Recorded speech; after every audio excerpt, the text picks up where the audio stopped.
Welcome to the Power Couples Rock podcast, where our mission is to build a collective community of marriages, where we encourage, inspire, and support one another in order to have masterful marriages. We're Carlos, Katherine, Chris, and Sonia.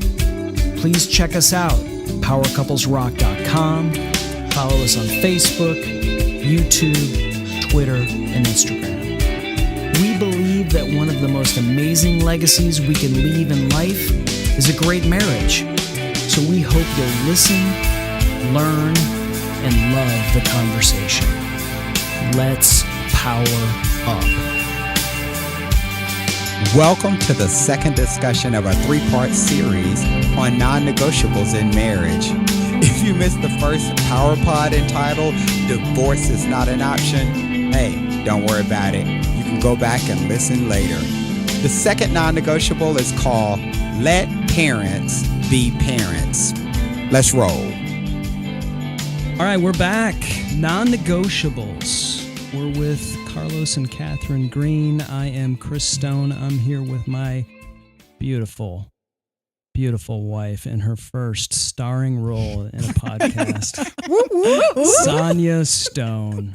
I love it. And we're talking about a multitude of things, but it's a really great topic, and that's non-negotiables. So, Carlos, what's the next? So then the last podcast that we had, we talked about divorce not being an option for us. And I know for you all, you were saying you want to make sure you tell Sonia about every interaction that you're having, because then you feel like that builds trust. Yes. In your relationship. So our next non-negotiable is we want our parents to be parents and not counselors and friends. We want to protect that relationship that we have with them. And we feel like if we bring them into every situation or challenge or issue that we have, then we're really putting them in an awkward position. Because what will happen, and I know probably for my mom, is if I said something about my wife, about Katherine, that was not the most positive thing, then she'll frame that, put it beside her bed, and every time she sees Katherine, that's the issue she'll think about. And even 5 years later, she's still going to have that picture beside her bed. So she's still your mom. She's still my mom. Right? And I'm still her baby. Still her baby. Still her baby. She is always going to want to protect you. Exactly. And love on you and to make sure that you're as happy as you can be. Correct. Yeah, she'll ask you all the time, you good? You good? You good? I do. Every time I see Mom, I'll say, Mom, I got something to tell you. And she's like, what? I said, me and Katherine are good. We're still together. We're going to be together forever. When I see her, that's the first thing I'm going to say. Are you good? We're good. Hey, Mom, Carlos is good. Yes. She'll know exactly But I what think you're talking it helps about. confirm for her that we're in a good space and we're doing the right thing. And so for us, I wanted to protect that relationship. I want her to still be my mom. But we have couples like you guys that if we're dealing with a challenging situation and we know your values, we've done life with you all for so many years. So if we know that we need to speak to a couple that can give us wise counsel or help us work through an issue, call Chris and Sonia. I'm not calling Just Mama. call Sonia. Right? So you, Call Sonia. I'm not calling Mama.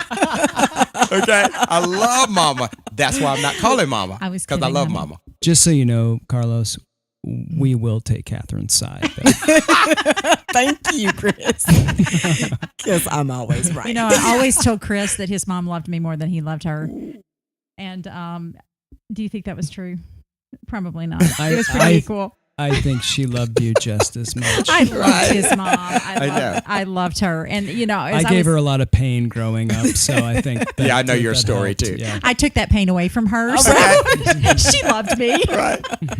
But did you all do anything to really protect your parents from challenges or issues that you all have? Because you love them and you don't want them to be in an awkward or uncomfortable situation if you guys are going through a challenging scenario or issue. What do you think? Well, I know my parents growing up were very quiet. There wasn't a lot of communication that happened between parent and child, or my mom and dad for per se, were always very quiet, just like their parents. And so I find myself being that way towards my parents. So I didn't do a lot of deep conversation with my parents when I was growing up. And so I don't bring our stuff to my parents just because it is not a natural thing to do. So I did find myself, however, feeling like I could get advice from Chris's mother, which, you know, now that I'm talking to you guys, I'm not sure if that was the best thing. I don't know anything about this. Right. I'm interested. No, but to know I what think that- if we were having issues, or we were having an issue, say with parenting, and she would notice something that was going on, you know, I could say to her, well, this is frustrating because I think she understands Chris more than anyone else. Like, she understood what he was like growing up. And so she could help me to say, yes, you know what, he was like that when he was young, or, well, I think that maybe you're doing this wrong. So I really felt like she was there to give what I considered to be good advice, perspective, even to me as a daughter-in-law,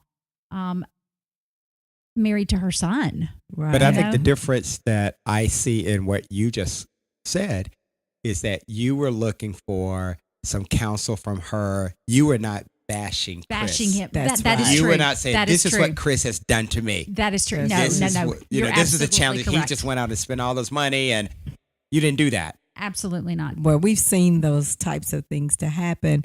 And I'm very close to my mother and father. And man, my mother would just really talk every week. But I never bashed Carlos in front of her, or I didn't really ask for her advice on anything as far as it is with my relationship, because I think her and dad were a great example for me. I watched how he was a provider and a protector, and he was a support to her. I watched their relationship. And so I took those values into my relationship. So their actions really spoke volumes. So I really wanted them to enjoy him as a son-in-law. Yeah. And so that's why, which we'll talk in the next segment about community and having others in your life who can you can seek wise counsel from when you need that. Yeah. That was important. What about you, Chris?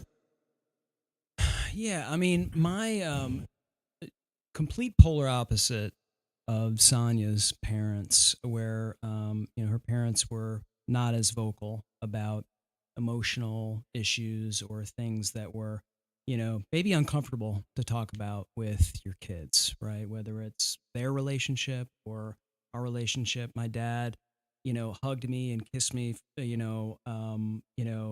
for a very long time, because that's just the way he was. He was a very loving father in the best sort of. And my mother was too, and they weren't afraid of having conversations that were, maybe a little uncomfortable for us to talk about. So, and they could sense when Sonia and I were maybe not necessarily in the best of places, right?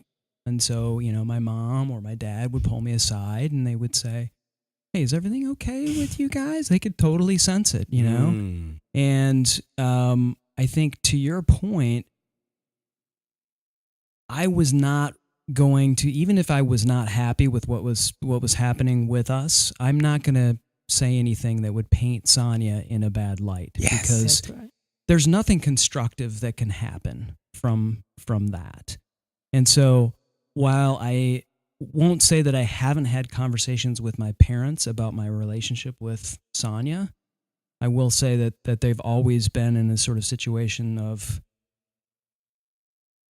constructive, because I've always had open conversations with my parents about, relationships, with God, relationships with girls, relationships, with, other members, my brothers, all of that stuff that families that don't talk. Right. And the unspoken things that go on, sometimes that can do more damage than just, having a conversation that, might get edgy. right? Yes. But you got to get to it, Mm-hmm. and try not to have it get edgy. Right. So, Yeah. But you're talking one-on-one with them about family matters that impact you all, but you're not having Sonya at home and you're having this conversation with your dad or mom saying, Sonya is getting on my last nerve. I don't know why she does X, Y, and Z. Mm. But if she don't clean this house up, I'm done. Because they'll never I'm forget that when they come they'll over. come to your house Right. looking around. Yeah. She don't clean. Right. He's right. She will. That's they will. true. I You think start it's our planting that language seed. and what Yes. we say and how we involve them. When it's degrading the spouse is, I just think that is to a level that shouldn't be as far as bringing your parents in. I've talked with other couples who said, well, my mom is my best friend. And so I've got to Yep. get advice from her Yep.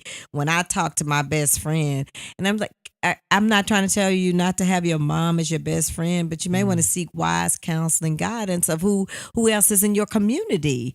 Just because I've seen where parents have that image, that negative image in their minds, and it's very hard for them to get it out. And it can drive a chasm between the husband and wife, right? Absolutely. Because there's sides being taken. Yes. Yes. And it takes time, even if the husband and wife have worked through whatever the issue is. Exactly. Sometimes mom and dad, they're not past it. Yeah. And, It can come up. Yeah. You're right. I'm tired of him leaving his drawers on the floor.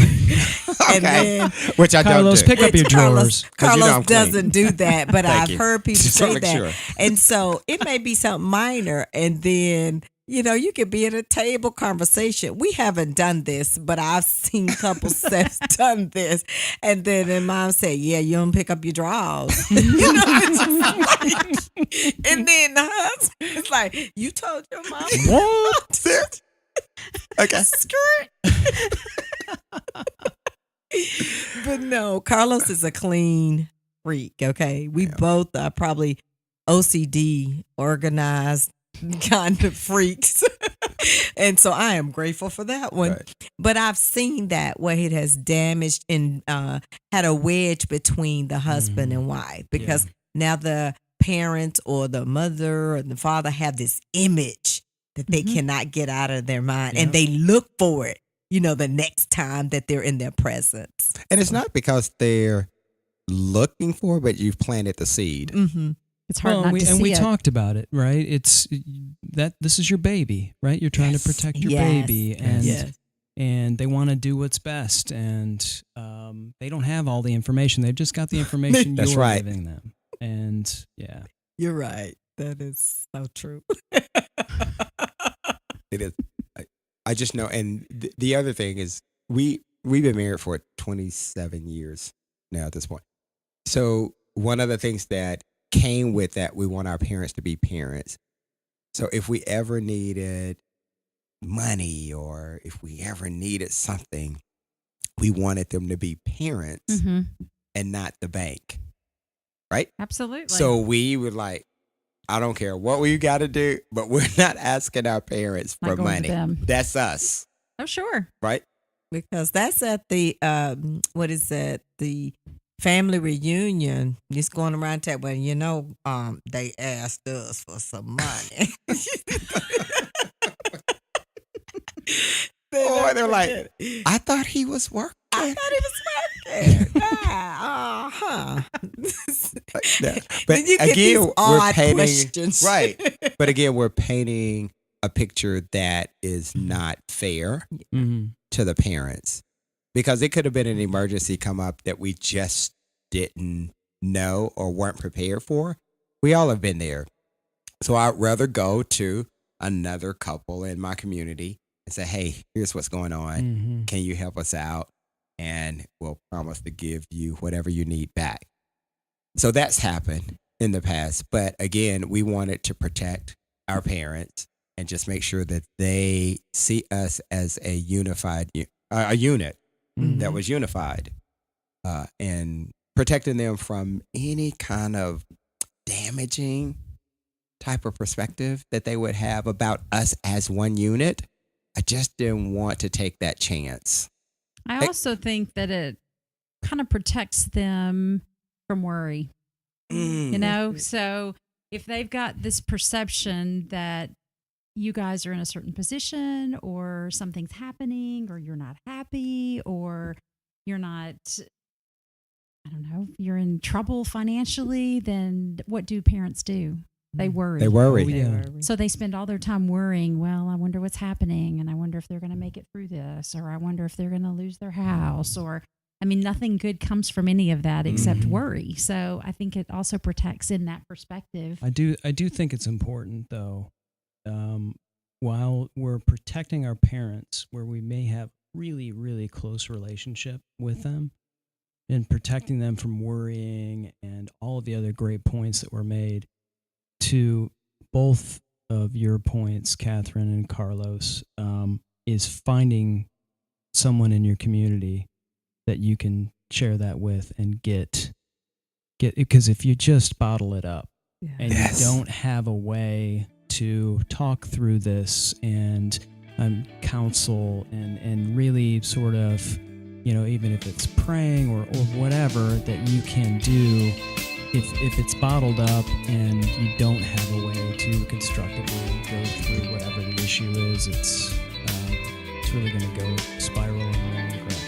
Thanks for listening to the Power Couples Rock podcast. We hope that you've been encouraged, inspired, and supported. Please listen and subscribe to our other PowerPods, as we are confident that they will strengthen your marriage. Also, don't forget to follow us on Facebook, YouTube, Twitter, and Instagram. It's there where we can extend these discussions together, take these conversations and your marriage to the next level. Enjoy your day and power up.